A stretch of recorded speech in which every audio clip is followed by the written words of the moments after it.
By now you've seen the full logic of the Premium Freedom Blueprint, the 7-year and 12-year versions, and how it can even create a legacy for your family. Before we move towards your one-to-one planning call, I want to pause and address a few common doubts and edge cases. If we don't speak about these openly, they tend to sit quietly in the back of your mind and delay action. Let's start with a very common situation. You already have some employer cover plus a small individual policy. This is the reality for a lot of working professionals. Maybe your company gives you 5 lakh or 10 lakh of group health cover, and a few years ago you picked up a 3 or 5 lakh personal policy because someone advised you to. You may be thinking, isn't that enough?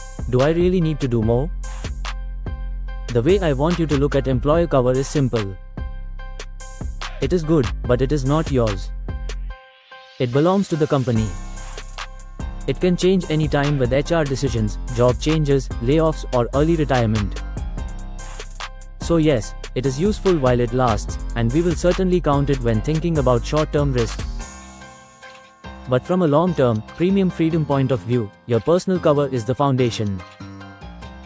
What we usually do in such cases is strengthen that foundation instead of depending on your employer forever. Your small individual policy, if it's a decent one, can often be kept and enhanced with a super top-up to reach the total cover the calculator suggests. Your employer policy then becomes a bonus layer on top, not the backbone. You don't need to feel guilty about having both. You simply need to understand that only one of them will walk with you to retirement. Another big question I hear is, what if my income is variable? Maybe you are a business owner, consultant, freelancer, or your bonus is unpredictable. The idea of committing to fixed SIPs and premiums for 7 or 12 years may feel scary. Here, the first rule is honesty with yourself. If your income genuinely fluctuates, then forcing yourself into an aggressive 7-year sprint with a high SIP is probably not wise. The 12-year version usually fits better, because the yearly burden is lighter and the plan can survive a few weaker months. In your case, instead of thinking of the Premium Freedom SIP as a rigid number, we can think of it as a target band. In good months or good years, you can contribute at the higher end of that band.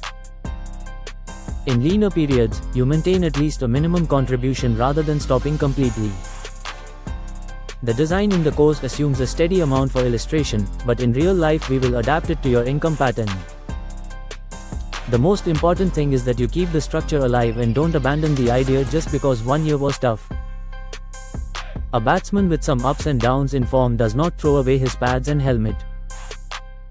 He adjusts his game and keeps going. Then there is the question of age. What if you are already near retirement or past it? Maybe you are in your late 50s, early 60s, or even older, and you're thinking, isn't this premium freedom thing only for younger people? Is it too late for me? The honest answer is that the earlier you start, the more powerful the blueprint is. But that doesn't mean there is no use later.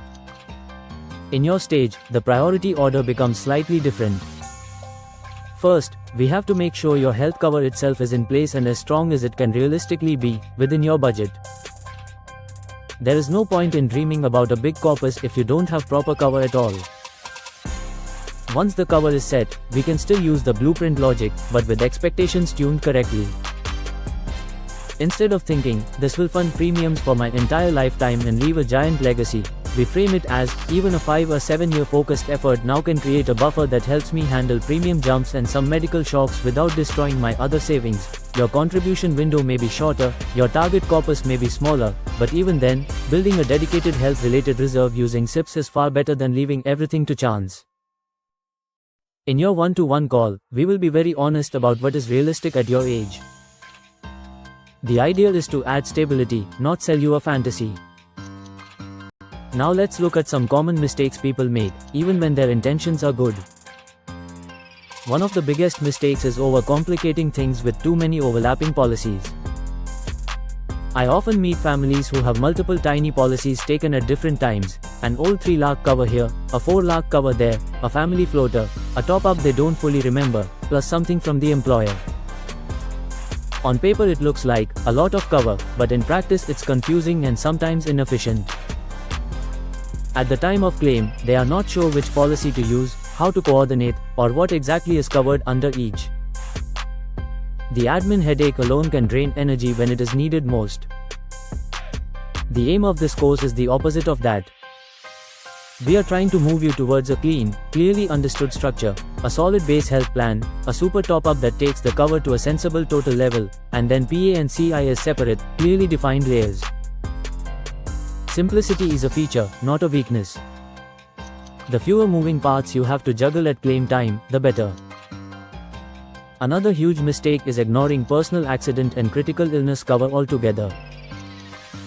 Many people feel, I have health insurance and that's enough, but as you have seen, health insurance primarily pays hospital bills. It does not guarantee your income if an accident leaves you partially disabled. It does not give you a lump sum to handle the lifestyle and income impact of a major illness.